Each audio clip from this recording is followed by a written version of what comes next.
Chapter 9, number 25. This is actually a really standard and important problem called a decay problem, where something breaks into smaller pieces. An object initially at rest breaks into two pieces as the result of an explosion. One piece has twice the kinetic energy of the other piece. What is the ratio of the masses of the two pieces? So let's say that the piece moving leftward has kinetic energy K, let's call it just K0, and then therefore the one moving to the right has kinetic energy 2K0.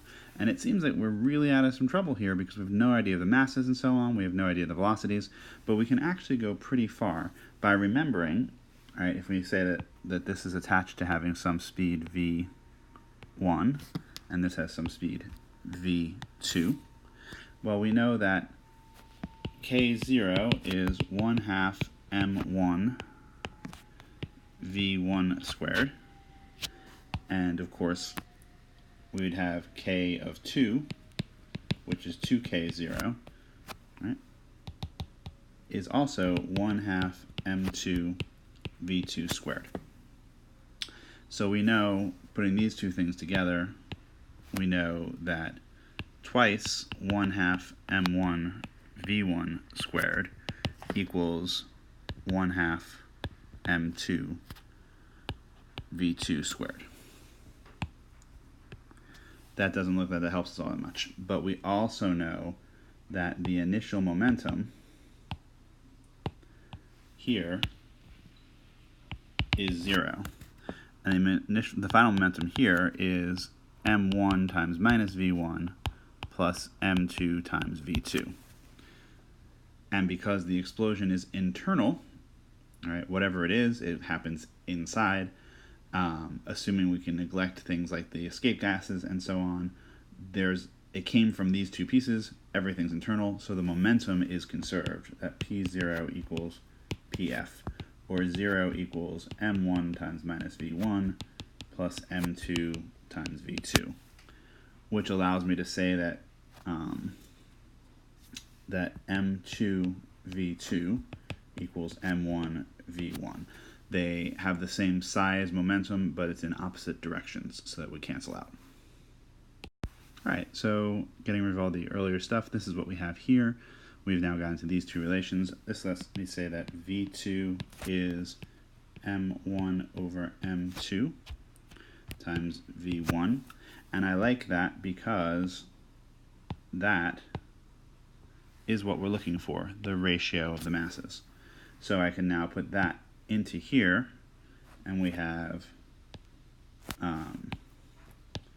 m1 v1 squared equals 1/2 m2, and then I can say m1 over m2 v1 quantity squared.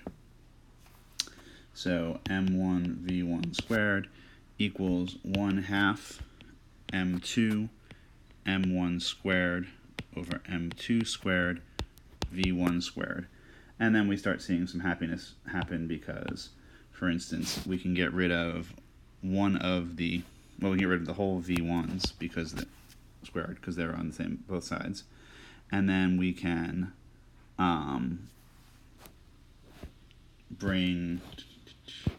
let's say that we bring I'm trying to figure out the best way to go here. I think that we want to actually do that there's a cancellation that goes on here of 1 power. And so we're left with m1 over here is m1 squared over m2. And then I'll cancel, and there's a half factor that I was missing.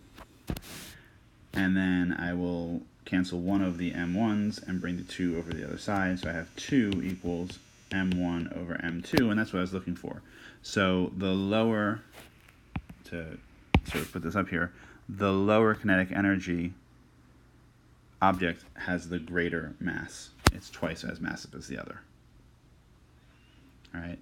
So, which also means the slower leaving object is twice the mass of the faster moving object. That was a lot of grunge work, but it kind of comes out in these kind of decay problems where something breaks into multiple parts. The most energy goes off with the least massive part. the least massive part moves off much more quickly.